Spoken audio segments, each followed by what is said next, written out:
very excited about this speaker. I tried to get him last year, but he's a busy fella. So I'm very excited to be here this year. He worked at some of the very best storytelling local news shops in the country. He worked at TVF in Nashville, CARE in Minneapolis, King in Seattle, and I honestly think one of the top 2 or 3 storytellers I've ever been exposed to. And now he's a correspondent at the network level for NBC.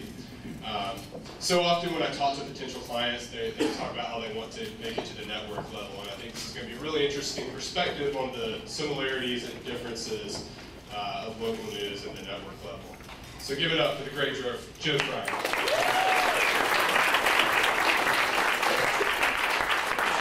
Cool. Everyone still have good energy here? Yeah. Oh, wow. I was a little nervous about being like the last one on the last day, or I would be like tired, especially after last night. So this is fun. This is actually the first time I've done a presentation solely about network life, which it's about time because I've been a network correspondent for 5 years now. So it's about time I start talking about it a little bit more. So I'm excited I got to do this. It was a good challenge for me, chance for me to sort of analyze storytelling from the network perspective and what I've done and how it's different from my time in local news. Quick background, I worked in local news for a total of 14 years. So I've been there, done that, gone through all the things, spent most of my time working with a photographer, and basically it was you and the photographer getting things done. I even had a brief window midway through my career, about 9 years in when the recession hit, where I had to MMJ once or twice a week. You will not be seeing any of those stories because they weren't that good.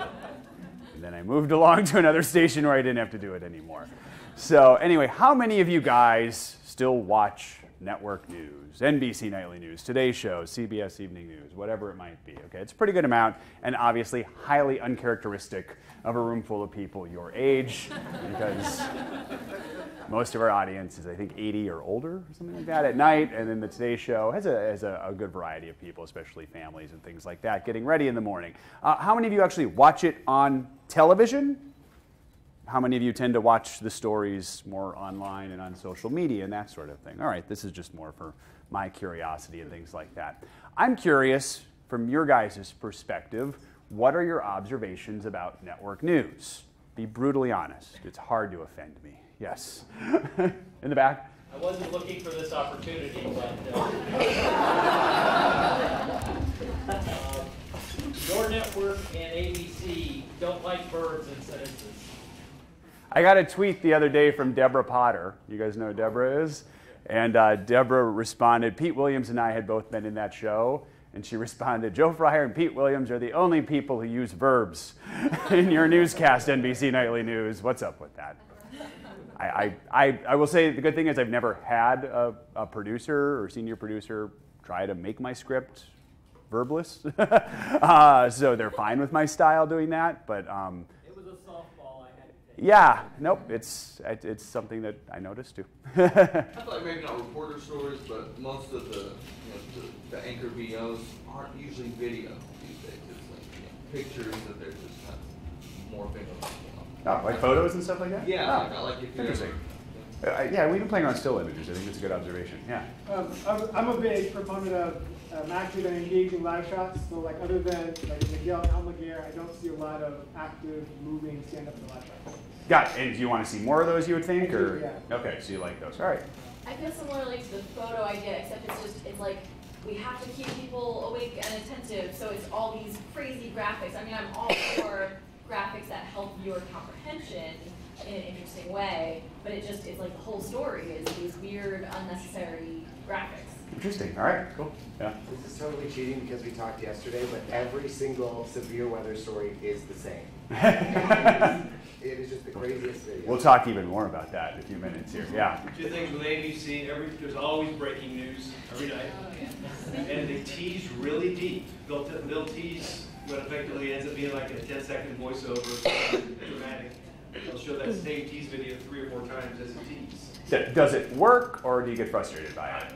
I admire it for the mechanics of it, but yeah, as a viewer, though, I think it's frustrating. You wonder if it does fail in the end. All right. Anyone else? I won't keep this going too long. Yeah. Just the newscasts themselves are very formulaic and traditional, and it's, I am the anchor, and here's a package. And now I'm the anchor again, and here's a package. And I'm the anchor. And here's the package. All the negative.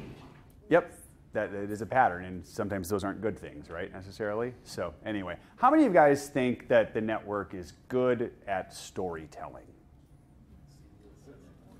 Not seeing hands shoot up the same way I've seen them throughout the weekend, okay? Okay. You're always looking forward to like on the road or something. Yeah, like Okay. Steve Hartman is good at storytelling. All right. Feel free to elaborate. Anyone else? I mean, what do you look for the storytelling in the network, or do you see it very often, or what do you? Yeah. Okay. Yeah. Sunday morning's an exception, but I'm talking about like. You don't feel like there's a whole lot of storytelling, okay? I see on ABC they do like their person of the week and stuff like that. The kicker. Is it? Do you feel it's good? Is it good photography? Is it good writing? Is it good? It's pretty good. Okay. I think that's like once a week. That's what I Like, said. it's like, Yeah. It's like a Friday. Like on Fridays, they tell one pretty good story. All right. So I'm going to start this off on a good note. I want to show you guys a story that I did just last month that I think puts a lot of the elements we've been talking about the last 2 days into an actual story that aired on an actual network newscast. Michigan's Mackinac Island flaunts a kind of beauty that makes postcards jealous. A tranquil coastal setting, but for that one time a year, Bugsy, are you ready? when the island's guests walk on. Nice skip! Whoa! This is Mackinac Island's annual stone skipping tournament, the 4th of July tradition now 50 years old. It's a bunch of hippies on the beach. Skip! Competitors are called skippers. Their goal? See how many times they can bounce a rock off the water's surface. 2! A challenge that draws contestants from well beyond a stone's throw away. You come all the way from Golden. There's a contest for kids, another for amateur adults. That's all right. But the big draw is the battle of the pros. Legends like Kurt, Mountain Man Steiner, Airtight Alibi Williamson, and Glenn, Hard Luck Lloyd. You can spend hours doing this. Lloyd first competed in this tournament back in 1973. How do people react when they hear that you're a professional stone skipper? They don't believe it. Especially if you tell them I was in the Guinness World Book of Records. They go, no. The current world record holder is the Mountain Man. His name etched in stone for this toss. Experts analyze the tape counting. Do you feel a little bit like a celebrity when you come to these things? I guess there's a certain degree of celebrity, or at least sometimes notoriety. But these are the real rock stars. Here's a rock I brought back from Scotland. This is one my wife found. You got to be able to lock your finger around it so you get a good snap, good spin. Skippers search long and hard for just the right stone. When you find the perfect rock, how does it feel? Oh, that's winner chicken dinner. Their throws are scored by judges Like a flat tire. who simply watch, count, then confirm. No instant replay here. No way. No, you get one shot, one look, and you better be right. 12! Skippers must also contend with the wind and waves generated by passing ferries, the course's natural hazards. Amidst the lefty Kolar only needed 19 hops to capture the crown, as this island proudly celebrates half a century in the Stone Age. For Sunday Today, Joe Fryer, Mackinac Island, Michigan. All right, so how was the photography on that one? Great photography. That's Ray Farmer, who's probably the best cameraman in all of NBC Network News. How was the editing in that one? Pretty good. Stephanie Longmire, who's one of the best editors at NBC News in the world. The producer I worked on that with is a guy named Jim Sita, who actually mostly works on the digital side of things for NBC, NBCnews.com. He doesn't produce a lot of spots, but once or twice a year, he and I try and find a fun spot like that to do together. And he's a good storyteller, so we have some fun. And we got to spend our 4th of July away from everyone else on a quiet island where cars were not allowed. It was really nice. So yes, you can tell those kinds of stories at the network. So we'll talk a little more about that throughout this. So a little bit about my job. So network life, my official job title is correspondent. It's just a fancy way of saying reporter.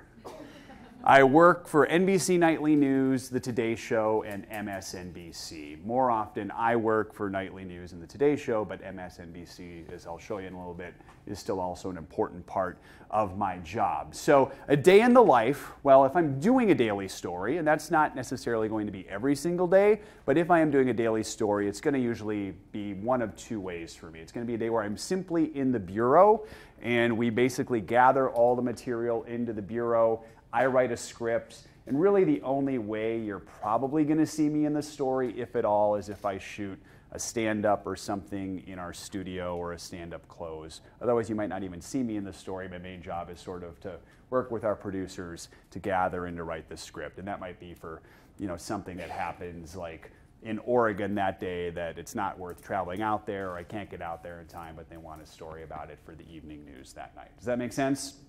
Otherwise, you're going to see me in the field, and from there we're gathering elements in the field. I'll write the script remotely. You'll see me talking with the interview subjects oftentimes. So you saw like in that story, and you'll see in a few others that two-shot where I'm like in the shot. Photographers, how do you guys feel about that? It's kind of ugly, isn't it? My bosses love it, so ha ha ha. Photographers hate it because I'm 6'3" and most of the people I interview are not, so it kind of looks a little bit goofy. Or you'll see me doing a live shot or a stand-up at the end of the story, and that's the different ways that you'll see me actually in the field being a part of the story, which is important to our bosses to have the correspondent active. So it really does take a village. MMJs, this is the part where you are going to absolutely hate me when I talk about all the people who are involved in a single story that makes air. So we have the field producers. They will oversee live shots and or help gather elements and interviews when we're in the field.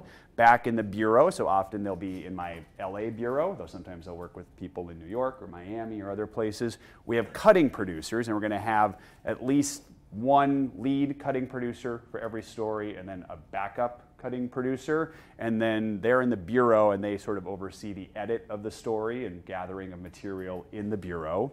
We have APs, researchers, interns, depending on the story, how quick the deadline, how much we need. They'll help with a variety of things, setting up elements, doing some research, looking through social media, helping gather user-generated content, fact-checking, and perhaps most important of all, logging tape.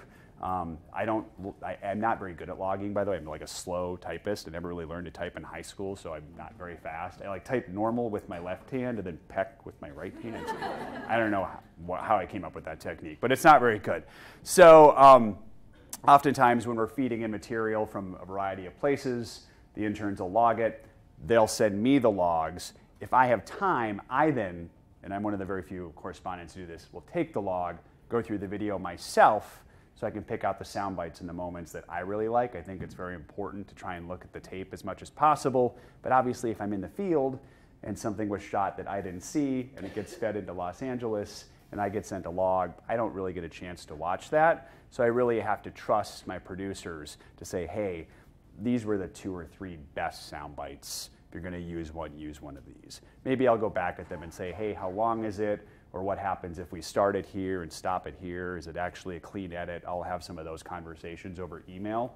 If I shoot an element in the field, say an interview or something like that, and then we feed that back, I will, if I can, actually watch the feed because I think it saves time. I get to see the interview again myself. I get to listen and see what the 2 or 3 best sound bites are, and then I make a note of what time it is when that feed goes in, because that's actually the time code.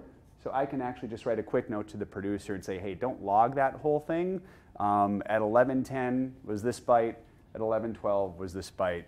Just send me the full verbatims of those, and that saves some time. That's kind of how I work in this sort of unusual environment. Oh, wait, there's more people who help us out with these stories. We have something called a booking department. You guys know what that is? They book interviews. What is your least favorite job, reporters of the job? Phone calls, and what's the worst part of the job? Door knocking. I don't know if I've knocked on a door in 5 years. I know. I think I have once or twice. The booking department makes the phone calls for those types of stories, especially if it's a big story, it's picking up traction, and then we'll actually send a booking producer to a story if it's really big, and their job is literally to get that key interview or get that family or things like that.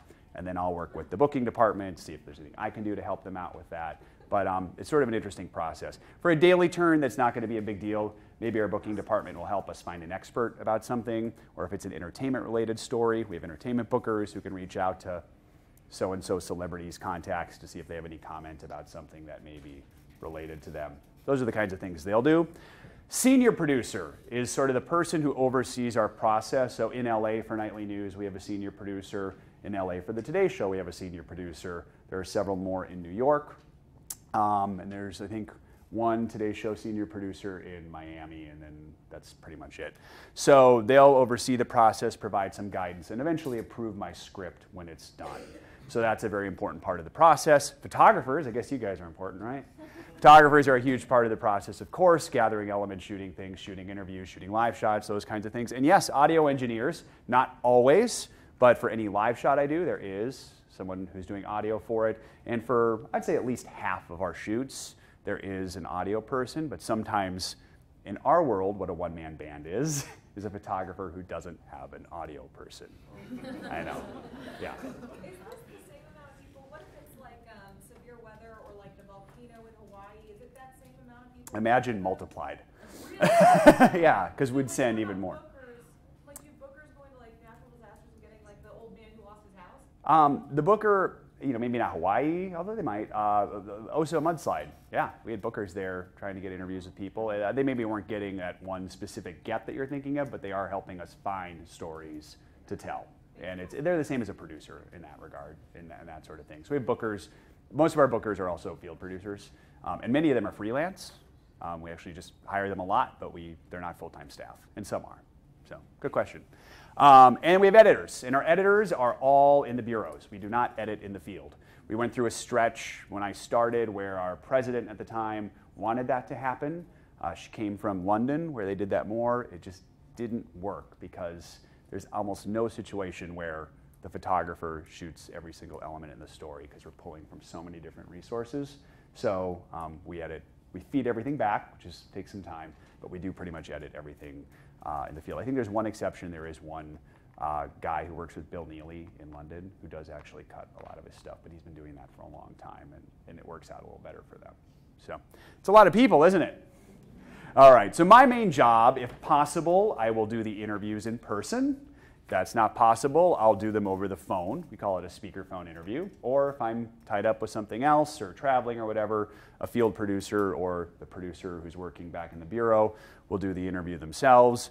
Most of the time, I do write the script. That's probably my primary job. Nightly News, I write 99.9% of the scripts. I think I can think of one script in 5 years I didn't write, and that was because I was stuck on airplanes the whole time with no Wi-Fi. Today's Show is a little bit different because we're already working such a long day. Sometimes the Today Show spot gets launched at night, or I'm traveling or something. So more often a Today Show producer might write my script, but I still write the vast majority of my Today Show spots as well. Once a script is approved by the senior producer, still not done. They have to be reviewed by our legal department and our standards department to try and make sure we don't get sued, or if we do get sued, we would win the lawsuit. And standards is really just about the ethics and standards of NBC News. So double checking to make sure, hey, if we're doing a negative story about someone, did we reach out and get the other response? If we didn't hear back from them, how do we word it? When we are using sources that we don't identify for stories, how do we word that? All those kinds of things. Yeah. Just really quick, what's the turnaround of the legal department? Because in our station, yeah, if we do like a super negative story about someone, they'll say, you have to run it by legal, and that takes like weeks. Oh, yeah. We don't get a response back. And I'm like, the stories aren't, but so what's the turnaround of Yeah, well, our legal department knows they're going to check every script every day, so that's what they do. That's their job. So, and really, yeah. I mean, that's pretty much it. I mean, that's their job. They're there. And if it's something where we're really worried about that lawsuit or something like that, we might not rush it, So we'll just make sure we've taken plenty of time. But everyone's pretty good at these. We do a lot of high-profile, controversial stories, so we're all pretty good at knowing how to write them, how to tackle them, making sure we've done our due diligence. But yeah, so it's pretty instant. We have a whole every show there is a legal person and a standards person assigned to that show, so they know they have to look at all those scripts. So it's a lot of people, isn't it? On top of that, the executive producer of the show has the final say and can weigh in and say an hour before the show, hey, your script is missing this, or I don't like this, then you can change it all because the executive producer has made a decision about your thing. So you're dealing with a lot of people. All right, so that may sound like too many people at times, right? And at first I kind of thought that after I worked in local news, and it was like me and a photographer, and that was it most days, and maybe a producer who approved the script. But once I started to do the job for a while, I kind of started to understand why there are so many people involved in the process. So to walk you through that, let's go back to Texas and Hurricane Harvey. Well, Katie, if you can see right now, things have deteriorated greatly here in just the last half hour or so. The winds have picked up a lot. It is raining by far harder than we've seen all day. Keep in mind, we're in Galveston. We're about 200 miles away from Corpus Christi, where you just saw reports. Corpus Christi is the heart of this thing. It's where the surges are supposed to be higher, where the winds are supposed to be stronger. We're just on the outer bands here in Galveston, which isn't even supposed to get hurricane-force winds, but this is the... Ah, yes, be very quiet. Look at him. The wind-blown network news correspondent. It's a rare sight. Like the peacock, he craves attention. Like the turkey, he's not very bright. We're not sure if he realizes the eye of the storm is actually 2 hours southwest of where he's standing right now. Yeah, so during Hurricane Harvey, I was actually stationed in Galveston for the first part when it came ashore. I'm sure there was a time we thought it was going to hit Galveston, just like we thought it was going to hit everywhere. It ended up hitting, obviously, south and west of where we were standing. So then folks who were up there covered the impact of the wind, but anyone who covered Hurricane Harvey knows the real impact was the fact that it was days and days of rain and flooding. So in the days that followed, there were still constant stories to do working under conditions. Unlike Brandy, I probably had it a lot easier. I still stayed in a hotel every night. I didn't work, I don't even think nearly as long of hours as her, and I don't think we went quite as around the clock as you, so we had it a little bit easier. But I did have to work for all three entities that we were talking about earlier. So yes, I'm doing MSNBC live shots throughout the day, but also once things really got going with the hurricane, I was responsible for doing a nightly news closer almost every single night in the week that followed the hurricane. So I need to go out, gather those elements. It's harder to get around, of course, but still MSNBC tells us, hey, we need you to do a hit every couple hours or whatever. So we brought a live view with us, and whenever we could, we would sort of stop and do a hit for them, or if we got an interesting element, we'd call them up, say, hey, we got this element. You want us to do a quick live shot about that? So there was one day, it was the Monday, so after the hurricane hit and the rain was really starting, where we were basically going out and looking for a story about volunteers who were going out and helping all the rescued people, rescue all the people who were trapped. And we got into one place. It took about an hour and a half to get there. It was an overpass, but we started to see all kinds of boats and things like that. And so that's where we looked to try and find a story that we could do for a closer that night on NBC Nightly News. With floodwaters rising to new records, volunteers are rising to the challenge. From boats to tractors, all types of machines are descending upon this disaster, captured by everyday folks who simply want to help. Today, everyone's family. These guys are with the Cajun Navy, group from Louisiana that drove through the night. When Louisiana gets in a bind, when we have problems, Texas responds, and we're not going to leave our brothers behind. Help is pouring in from across the country, helicopters from Arizona, Red Cross teams from Philadelphia, police and firefighters from New York. And sometimes the best help comes from home. Beneath an interstate bridge, the Pleasant family anxiously waits for Mom Michelle, who's been stranded by the storm for 2 days. What's it been like for her? She's really crying, worrying how she's going to get to her 5 children. But now, she's in sight. Michelle was picked up by Good Samaritans with a boat. Strangers now delivering her to a relieved family. I'm just trying to get home to my baby. She's grateful to the young Texans who saved her. Thank you! Thank you! We're not heroes or anything. We're just here to help people, you know? Yeah, God is good. Yeah, God is amazing. A flood of emotions and gratitude. Thank you. Joe Fryer, NBC News, Dickinson, Texas. A lot of good folks here. A lot of you watching may be wondering how to help. We've got a list of charitable organizations on our Facebook page. Hey, Lester. So anyway, it took us about an hour and a half to finally get into a position where that bridge was, where we could find some boats. And we went down there, and we were sort of just waiting to see. We were actually looking for the Cajun Navy to see if we could find anyone with them. We had a little bit of an issue on our end. We're not allowed to get into anyone's private boat to go with them because of insurance reasons. And even if it was like a public entity, like a National Guard or something like that, we have to go through a ton of paperwork. So we were kind of limited at that point in what we could do. So we're standing under the bridge, just sort of waiting to see what we see. And I kind of assumed the two people standing there were just sort of like a lot of the other folks around. They were gawkers. And I kind of stopped and looked at them and go, what are you guys doing here? And they're like, oh, we're waiting for her mom. And it's like, what do you mean? And they told us, she's on the way. She'll be here in like 5 minutes. So we're like, oh my goodness, we have this story. So we're able to get microphones on them right away, or one of them, get a little bit of the build up to it, and then sort of get that key moment, which sort of added to the story. As soon as we got that, we set up our live view on top of the bridge, called MSNBC, fed in some of that material, gave them a little bit of that. So MSNBC had a mix of good live shot visuals on top of a good emotional peg, which they really enjoyed. And then we were able to turn sort of a longer piece for nightly news that night. Anyone annoyed by that section where I talked about Philadelphia and Arizona and all of that? Better than a lot of others, I feel like. Thank you. Required by the executive producer. There's sort of this feeling like we always need to make the story bigger. So sometimes I can choose to fight back. I thought of a line that solved the problem.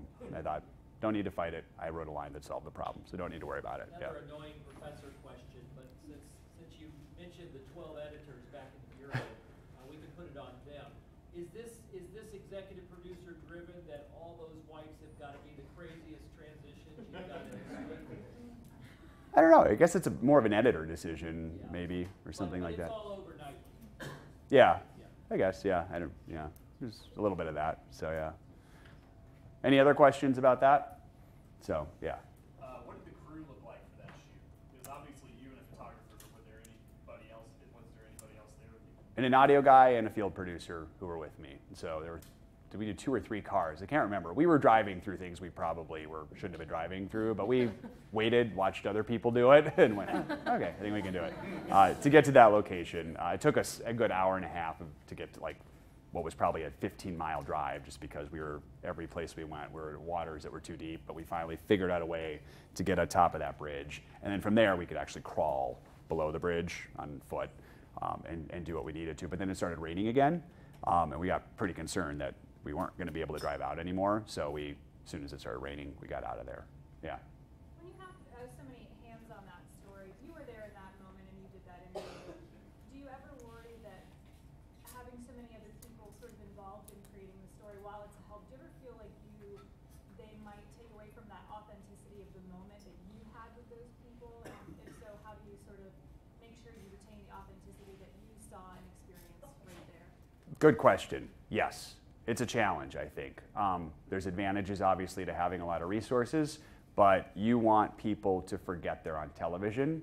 And when you just put a microphone on someone and back off, and there's one camera there, it's easier. When there's a camera with an audio guy with a boom, and a field producer, and then me, it becomes harder to do. And that's just, you got to try and make them feel comfortable, but it's a challenge sometimes to create that intimate feeling, or be like, forget we're here. It's like 4 people are following them around.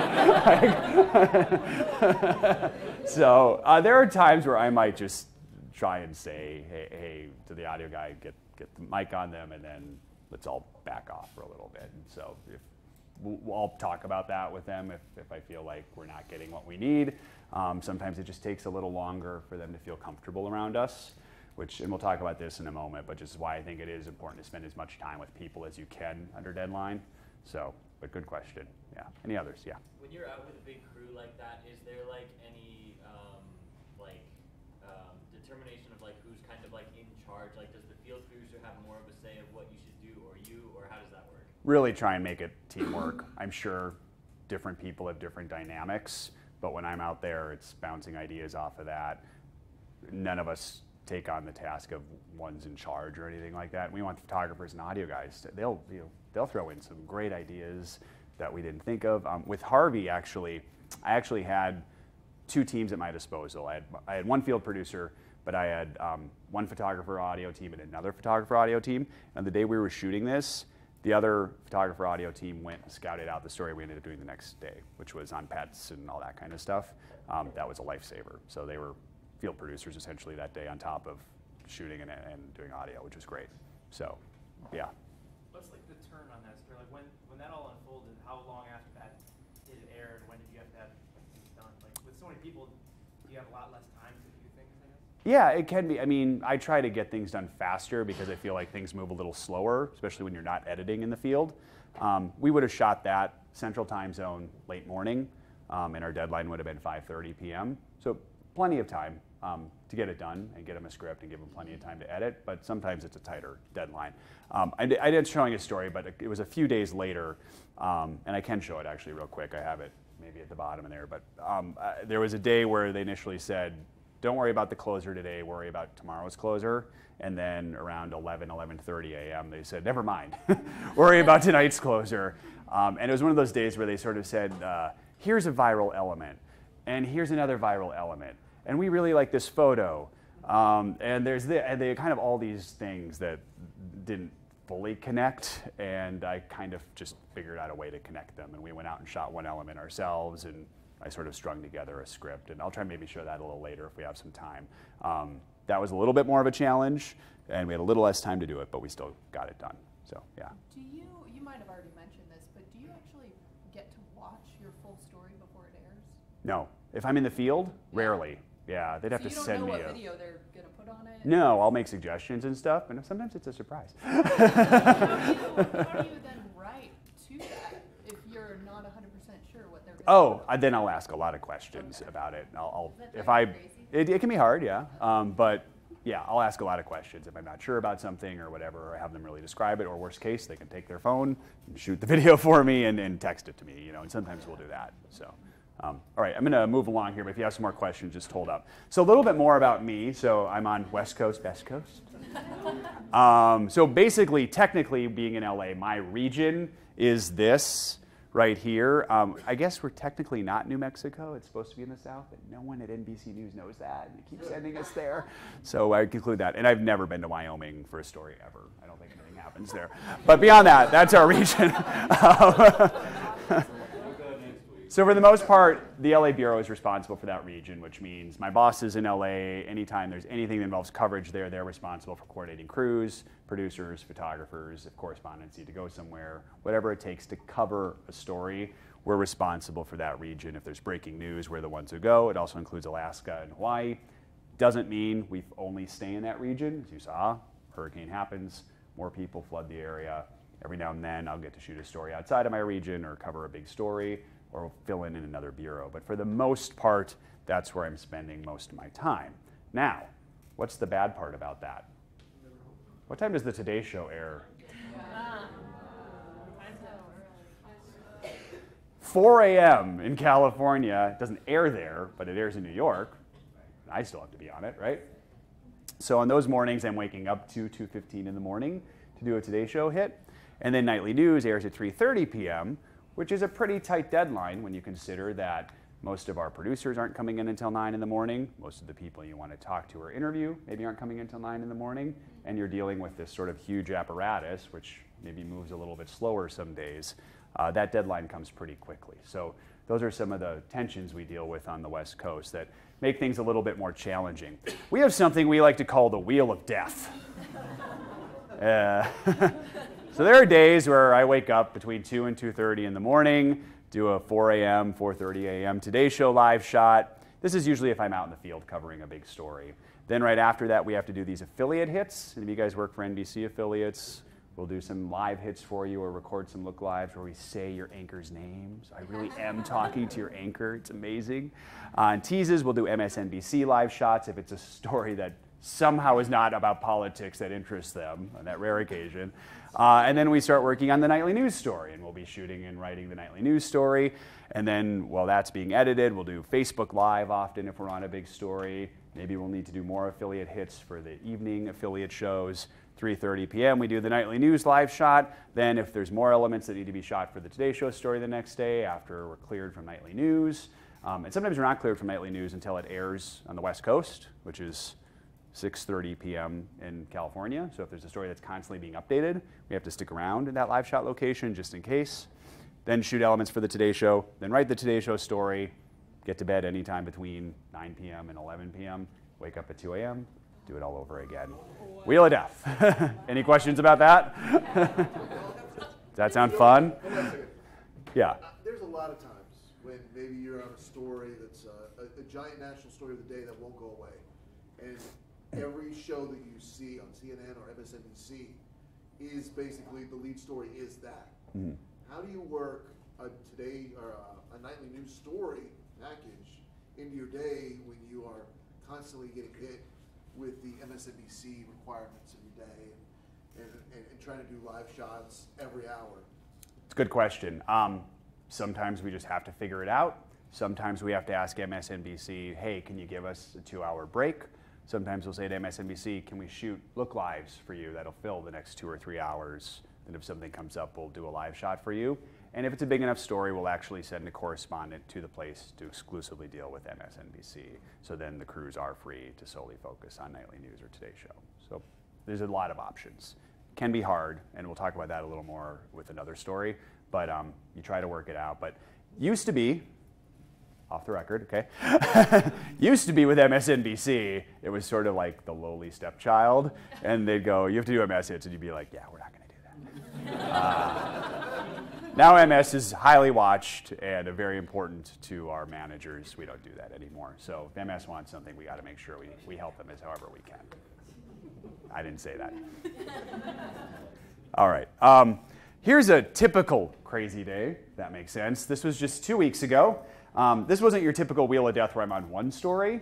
This is where I'm just constantly balancing different things, feature projects down the road versus things that need to be turned in a day. So I did the very important Today Show story on the Brangelina divorce for the Today Show at 4 a.m. Fronted that live. And then I actually went home, got a couple more hours of sleep, which I'll do sometimes if I'm just at home in LA. And then I had a 10 a.m. flight to Oakland from our Burbank airport.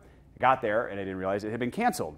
Thankfully, there was a flight boarding going to Oakland right when I got there, so I was able to jump on that one and get to Oakland in time. I didn't get my coffee at the airport, so when I got to the Oakland airport, I got my coffee in Starbucks. And it's the Oakland airport right there.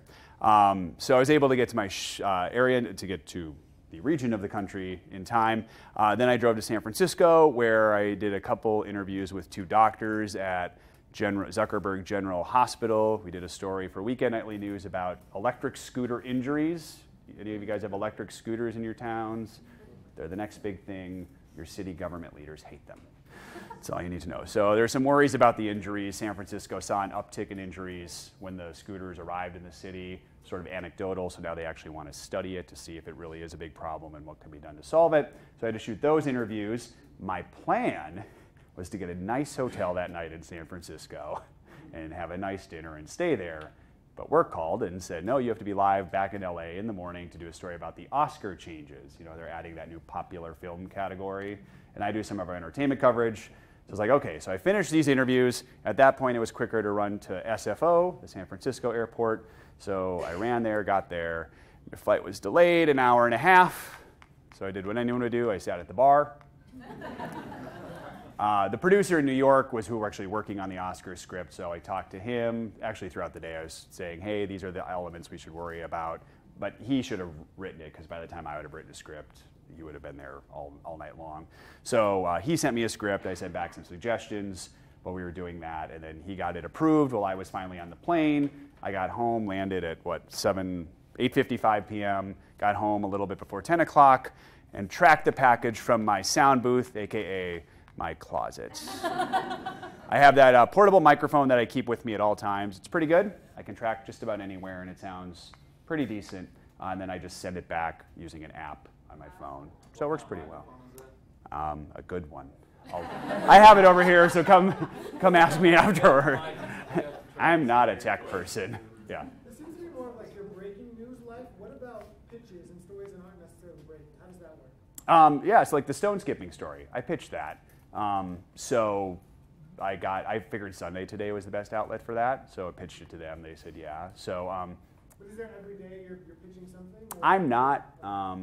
Just because if I didn't always have projects going on, I would. But there's not a day.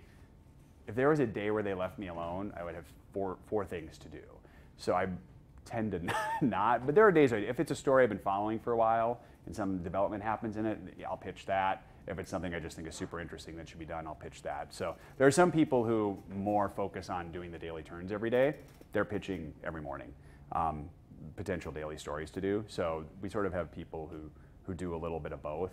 I do some of that, but because I'm constantly dealing with I usually have anywhere from 5 to 8 HFRs on my plate on top of whatever I'm doing for daily stuff. I tend to any day they give me to write something, I'll take it. But yeah, it's a good question. You're expected to pitch, that's important. And we have every other week pitch meeting that we're supposed to be a part of that the president is on to kind of hear ideas, not for daily turns, but for good end of A block, harder news, but a little more in-depth kind of stuff. So we do have that. And today's show is pretty receptive to pitches too because they have a little more time to play with. How are you finding your stories when you have such a large area? Well, it's an advantage. I mean, it means you kind of have so much. There's also a lot going on. Yeah, but there's a higher bar, for what you're going to do. There's a lot of people who pitch me stuff, and I just kind of know it's not. It might be a good local news story, but it's just not. It doesn't rise to the level of national. But most of our pitches get turned down, so it's not like, it's not like everything I'm pitching they're doing. But you just kind of look at something that's interesting, it's unique. Oftentimes it'll be a story the affiliate does, and we'll look at it and go, boy, that was a good story, and I'll pitch something like that. There's one coming up that our affiliate did that we then went and shot our own version of, and that'll air in a couple weeks. So there's different ways we get ideas. It's just like anything else. We just have more area to choose from, which is a nice thing. Yeah. What does your pitch look like? Do you have to write it up? Yep. Yeah. It's like anything else. It's an email pitch. Get their attention. Keep it quick. They don't have time to read our emails. Nightly News has a weekly pitch meeting on top of the one I just described that we do every other week. That's every Thursday. Mostly for that, they're dealing with the closers, which you may have noticed are almost all Leicester now. That's sort of a new thing. And then they make some exceptions to that. And then again, some of the more A block, into A block, B block kind of things that might interest them. Yeah. How do you build sources when you're traveling so much? It's because I'm constantly doing different stories. I'm not building as many sources as I would. Our DC people, they're obviously building sources. They're working the same beat every day. So those correspondents are the ones making the phone calls and working their sources. I'm on a story that I may never see that city official ever again or that police officer again. We have a reporter in our LA bureau who is mostly law enforcement police, who's amazing. Probably every major city in the West Coast he has a contact. Oftentimes when you see NBC News report something that has a good information but you don't know who the source is, he got it for us. So we do have a reporter we bother night and day who has a lot of those sources just because he's really good at working a beat. Doesn't mean if I'm not on a story for several days or a week, I'm going to obviously make those connections. Like the Golden State Killer was one where I wanted to have that connection with the investigator, and we were getting good information from him on a pretty regular basis. So. All right, typical crazy day. And then I was live at 4 o'clock in the morning talking about the Oscars. I didn't look too tired. My tie was crooked, but beyond that. All right, so the question I get asked the most is, how much are you on the road? And for 5 years, I just went, a lot. So I finally decided to do the math. I looked at this year from January 1st to the end of July, which is about 212 days if I'm not mistaken. And the answer I came up with was, I'm at home 53% of the time. I'm away for work reasons 36% of the time. I'm away for personal reasons, just vacation and things like that when I'm not home 10% of the time. This is a little bit above average this year because we had the Olympics. So that was a big chunk of time where I was away. But I would say on average for work, I'm gone a third of the time. And it goes in phases. Sometimes it's more, sometimes it's less. So that's basically how it works for that question. I'm thrilled I have an answer to that now. Any other questions about that kind of stuff as far as just the job goes? What is your schedule? Do you work Monday through Friday, or what are your days off? Monday through Friday in a normal world. Okay. So I basically block out early morning Monday till 7 p.m. Friday, and it's just work. I don't make any plans Monday through Friday, well, Friday night maybe, Monday through Thursday night. I don't make any plans. Usually Sunday morning, I get a call or an email saying, be prepared to be live Monday morning for the Today Show.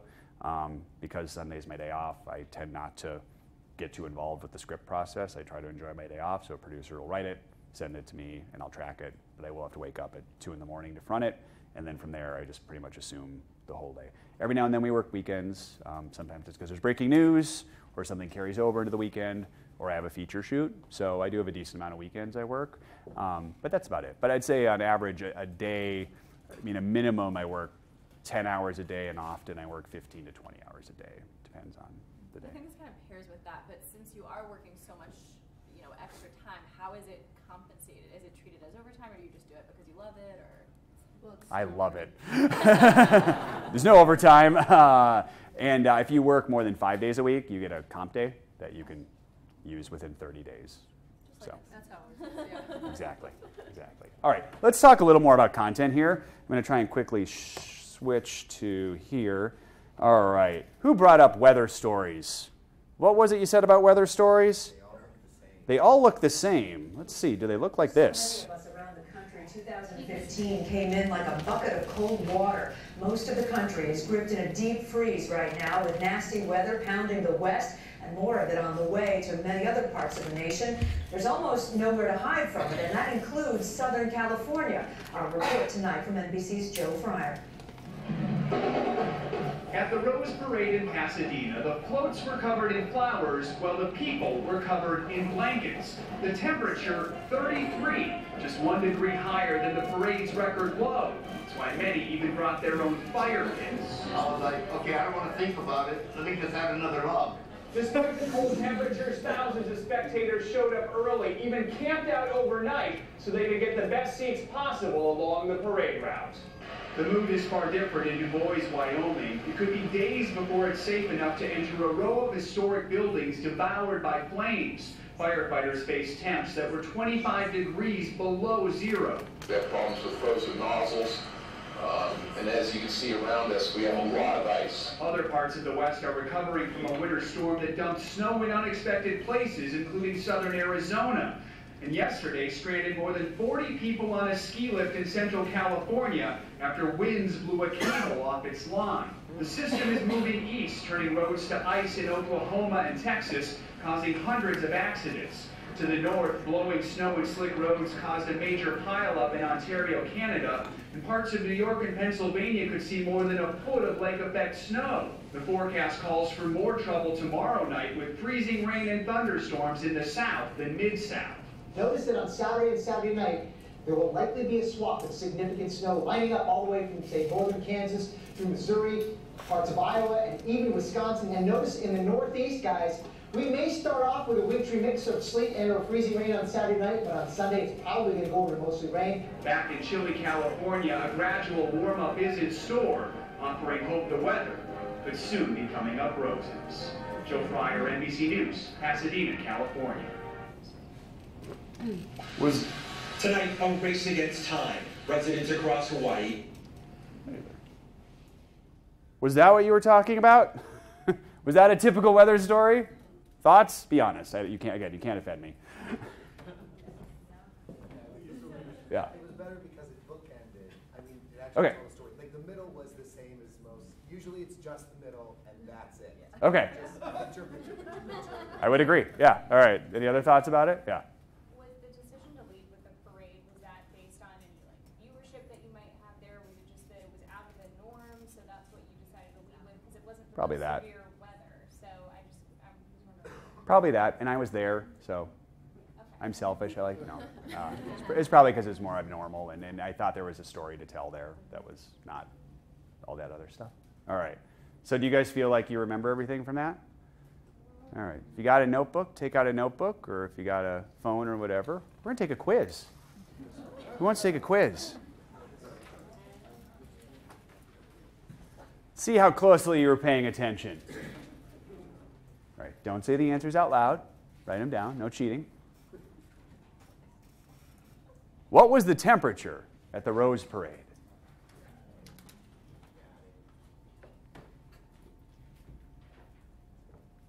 What's the record low at the Rose Parade? How's everyone doing so far? Good? All right, good. What's the name of the frozen town in Wyoming? Do you even know you haven't been there? That's a good one. -1 for you. What was the temperature in Wyoming? I am honoring Al Tompkins by stealing this quiz idea from him. So Al did this once with another story. That was a good idea. So crediting Al. Honoring. That's the word, right, Al? I'm honoring. You honor more than 3 people. It's called research.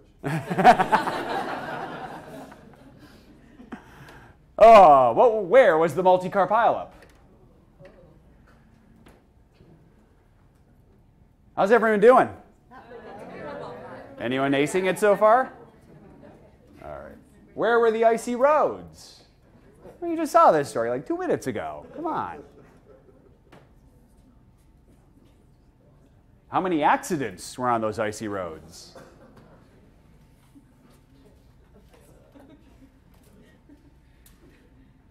How much lake effect snow is predicted?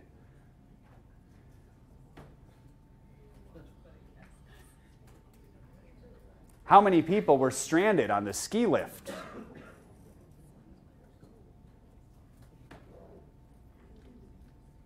What happened in Arizona? That was the last question. Who aced it? We don't know yet. Who thinks you aced it? All right, let's go through here. What was the temperature at the Rose Parade? 33. All right. So what's the record low at the Rose Parade? 32. Why do you know that? All right. What was the name of the frozen town in Wyoming? Du Bois. Very good. What was the temperature in Wyoming? -25. How many of you got that? All right.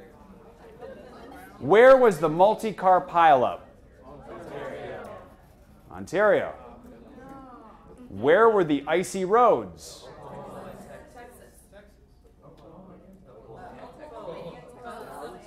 Texas and Oklahoma. How many accidents are on the icy roads? Hundreds. In quotes. How much lake effect snow is predicted? More than a foot. How many people were stranded on the ski lift? 40? And what happened in Arizona? The creepy snowman. The creepy snowman. Unexpected snow. All right, did anyone ace it? All right. What's the point of me doing this?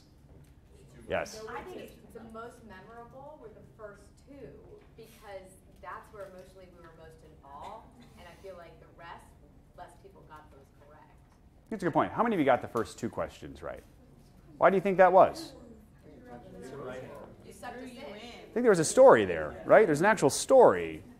So that's my philosophy on that. Most people get the first 2 questions right, and then from there it's hit and miss and stuff like that. But it's a lot of information.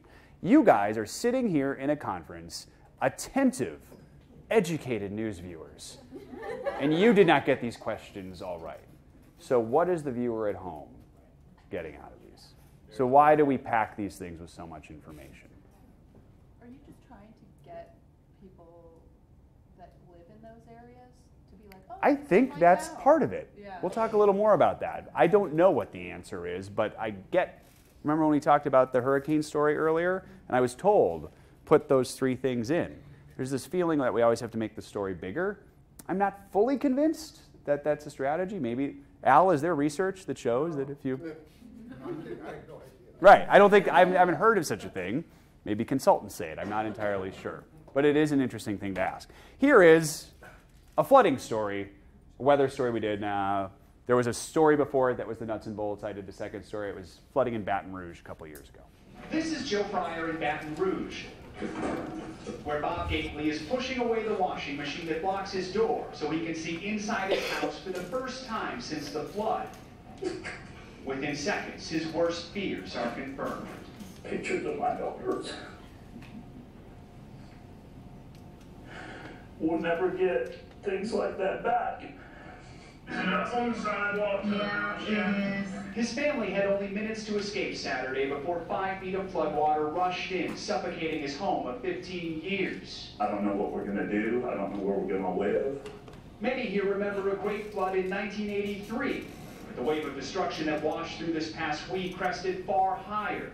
I don't even know where to start. Gately feels somewhat grateful because he was required to have flood insurance, while some neighbors sitting a bit higher were not. In Louisiana's high-risk areas, 42% of structures are covered for floods. In lower-risk areas, just 12%. Now Gately, a retired firefighter who spent 90 days helping victims after Hurricane Katrina, wonders what's next. I know that people recover from this, but I don't know how. His neighbors wonder too. This is but one of dozens of battered communities, just one of thousands of homes grappling with the loss. It's all right. While embracing what could not be washed away. It's going to be okay. Joe Fryer, NBC News, Baton Rouge. Hey, NBC News fans, thanks for checking out. Hey, Lester. Never forget that. All right. Was that a better weather story? Yes. Why? How's that central care? Story, Central Care. All right, so let's go through a few quickly. First of all, how long was that story? Minute 30. How many of you get a minute 30 for your stories every day?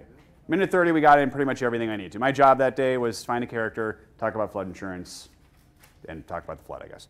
So I got into journalism because I'm not very good at math. As you can see here, I think one setting is greater than 4 settings. So you're not very good at math. What do I mean by that? I think if I have a deadline, I would rather spend my valuable time with one person, getting their story, spending more time with them. What does that do? First of all, it means I'm spending less time traveling from place to place. Second of all, it means, what were we talking about earlier with this giant network crew that I show up with? What happens if I'm with them for 2 hours as opposed to 30 minutes? Probably get more comfortable, right? So now this guy was pretty comfortable with us to begin with, but I've seen situations, or I've had situations where because I spend more time with someone, we get the most emotional stuff after we've been with them for an hour and a half, 2 hours. Whereas at the same time, a local news crew comes right in, puts a microphone on, gets a soundbite, no emotion, and moves along to the next thing. I once heard at a station I worked at, and a manager said, I liked your story, to not me, another person, the night before. I liked your story last night because it had multiple settings. You went to a lot of different places. And I remember watching the same story thinking, I hated that story because you went to a bunch of different places. Because in that story, in that minute and a half, I don't learn much about one person, and then we moved on to the next thing, and then we moved on to the next thing, moved on to the next thing. I think there's this theory from some people that news viewers digest the news that way. And I just don't think that Martha is sitting at home in her couch and going, man, I like that story. Do you know why? Because I think the reporter and photographer drove up to Maple Grove, shot an element there. Then they drove up to St. Cloud, got another element there. They drove all the way back down, got to Bloomington, shot that third element, set up their live truck, wrote and edited the package, and got their live shot done just in time. They're not watching the news like that, are they? Maybe there's a theory like if you mention a certain city, the people at home will go, oh, look, it's my city. But you can't do that with all the cities. So I don't quite get how it works that way. I think what they will remember is that guy. They're going to remember that far more. That's going to have far more of an impact, right? So fuzzy storytelling, math, characters are important. This is Bob Dodson. People relate to people.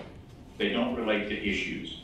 They just do the knee-jerk for the issue thing. I mean, they all kind of look at the world through their own world vision, but they don't really access a story that way. What they do is they get intrigued by the people you find.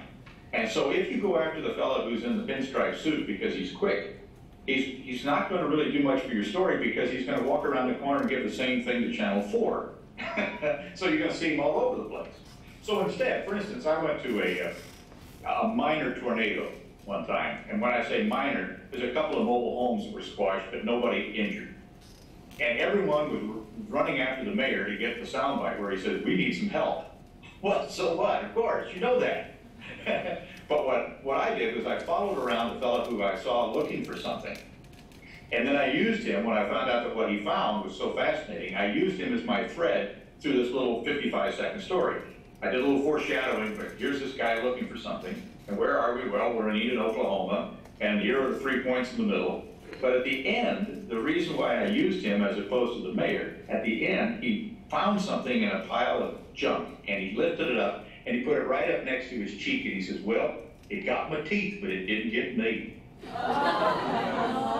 Well, you know, if you got a little piece like that, all you have to do is build to it. You know you can't top that soundbite, and you can't top that person. You won't find 20 other people who'll be as interesting, especially on that kind of story where there's nobody injured. You know, it's just a couple of mobile homes blown over. So rather than do an ABC like everybody else is doing, if you can find yourself a strong central character, and you don't have to go make those phone calls, all you gotta do is stand in the middle of something and see who's the most interesting person in this room, and that's who you go after. Bob Dotson, legendary NBC News correspondent. So, and then Matt talked about this earlier, but we have moments, we talk about all the different forms it takes, an upside down Christmas tree or whatever else. But in that minute 30, I collected enough moments with that gentleman that I knew that those were what I need to get in the story. And all I need to do is sort of build to those moments and get to them. So, you know, we have the first time he sees the damage. That's the first moment. Then we have another one quickly after that. Pictures of my daughter, will never get things like that back. Then I use my track to talk a little bit about, you know, the history of his home, how long he lived there, and that he had to escape. Then we have another emotional moment. I don't know where to start. Then I get into the flood insurance stuff, which my bosses wanted me to talk about. Flood insurance. How many people in Louisiana have high risk, have insurance? 42. How many low risk? 12. You guys remember that, right? Yeah. But I didn't give you anything else, right? So you walked away with those key facts. That's important. Then a key moment, I know people recover, but I don't know how. And then there was that powerful moment with the neighbor. There's a hug with the son. It's done. It's over. Minute 30. Moments sort of helped me structure the story. I knew to get to those moments, and that was it. Make sense?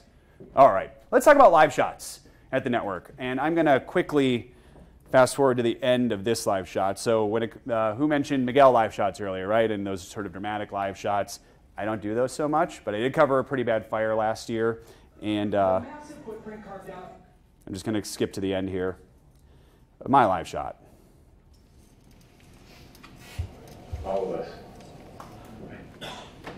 Some have described the scene as apocalyptic. Looking out at the Santa Rosa neighborhood, you can see why, as far as the eye can see, not a single house left standing. Here on the ground, something else we noticed, a number of burned cars left behind, a sign of just how quickly evacuees had to get out as the fire moved in. How did we do that? Drone? Who thinks it's a drone? Who doesn't think it's a drone? Why is it not? Okay, so what do you think it is? Mass cam. It's a good mass cam. Anyone else think? Well, how'd they get up there?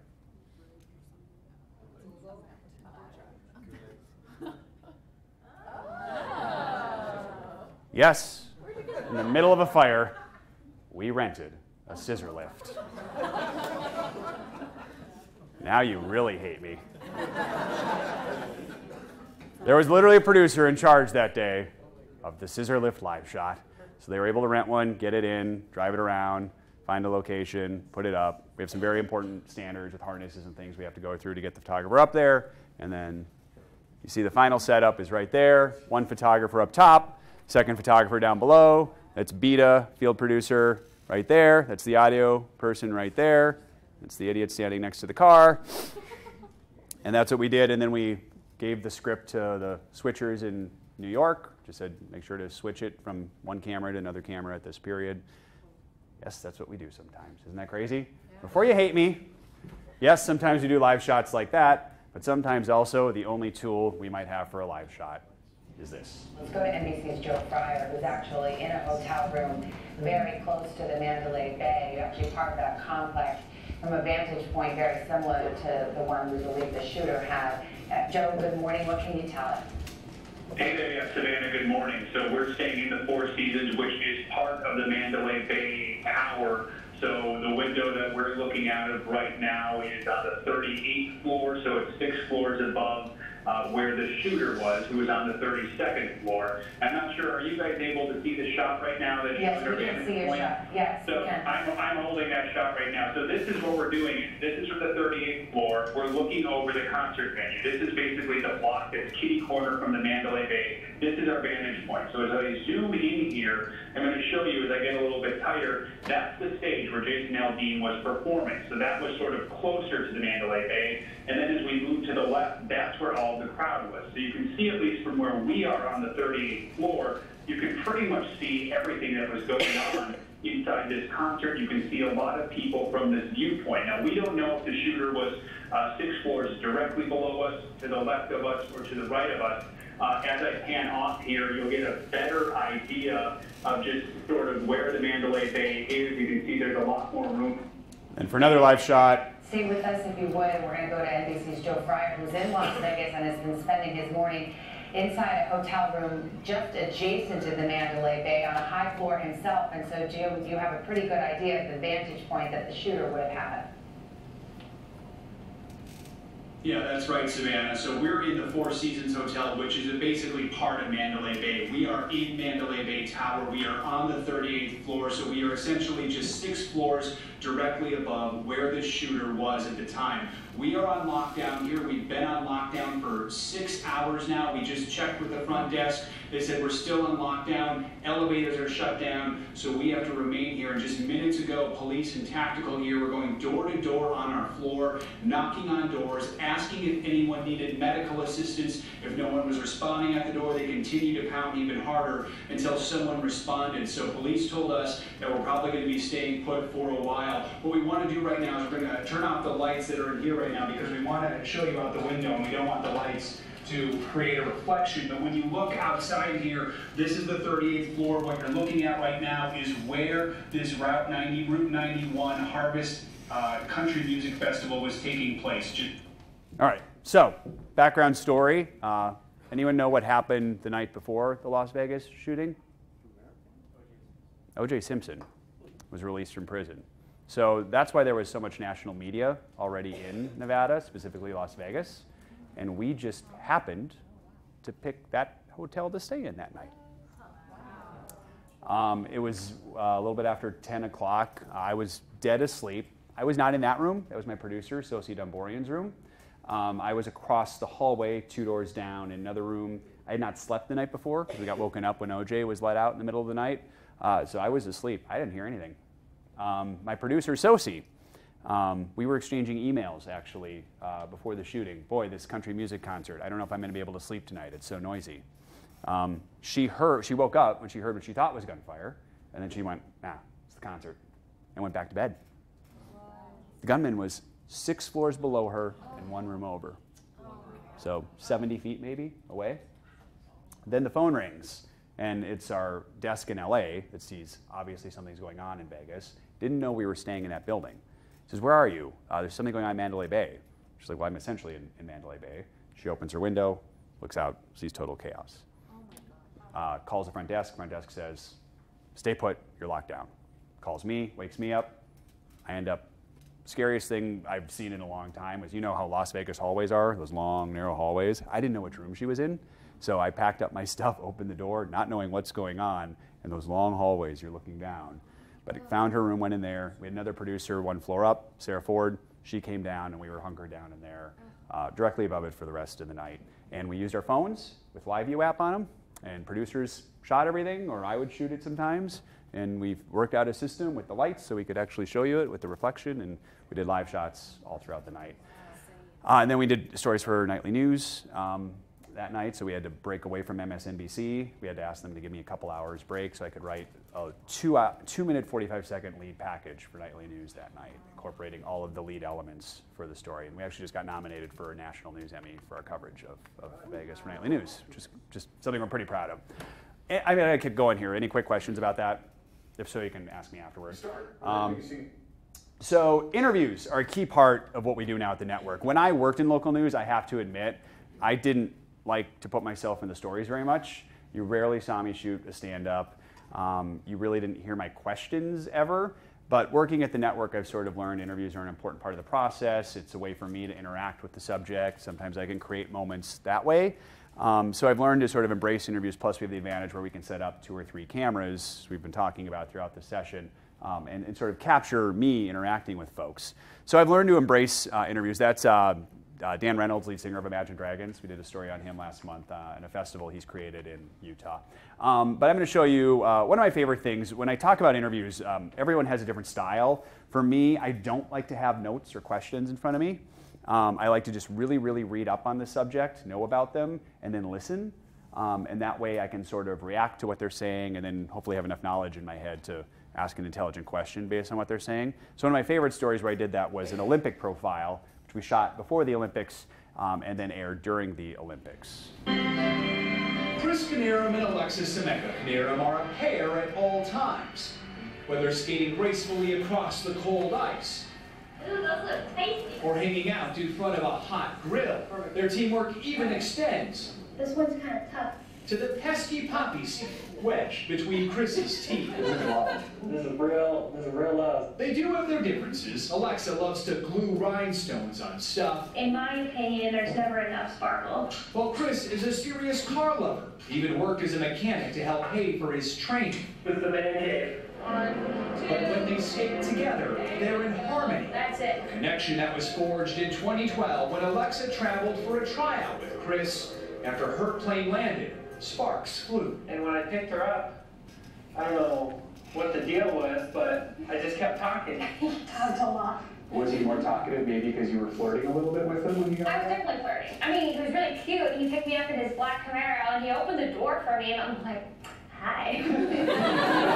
They grew closer, winning their first U.S. pairs title in 2015. A year later, they were married, their coach officiating the wedding. When the newlyweds were tested, Alexa was plagued by excruciating stomach pains. This pain that is like indescribable. You know, I'm in like agony and crying. Months passed before she was diagnosed with a rare stomach disorder that required 3 surgeries. I spent like so many days in bed because I was too weak to stand up. It was hard for Chris, too. I could lift her, throw her, catch her, but there was nothing that I could do to help her, even though that's all I wanted to do. In all, Alexa missed 8 months before she was strong enough to train again. When they returned to the world stage, she says she never felt so alive. We had so much joy that I hadn't felt in so long. That joy propelled them to this year's U.S. Championships, where years of work and struggle came down to this moment. Once again, the national champs. And they realized they were going to the Olympics, a lifelong dream and a lifetime promise to have and to hold on and off the ice. Joe Fryer, NBC News, Colorado Springs.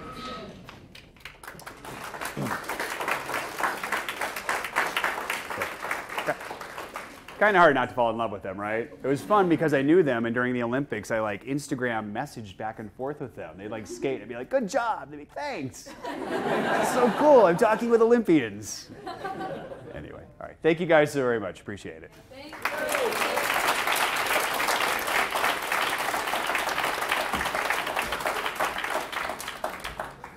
Thanks, man. Thank you. Great. Oh, thanks.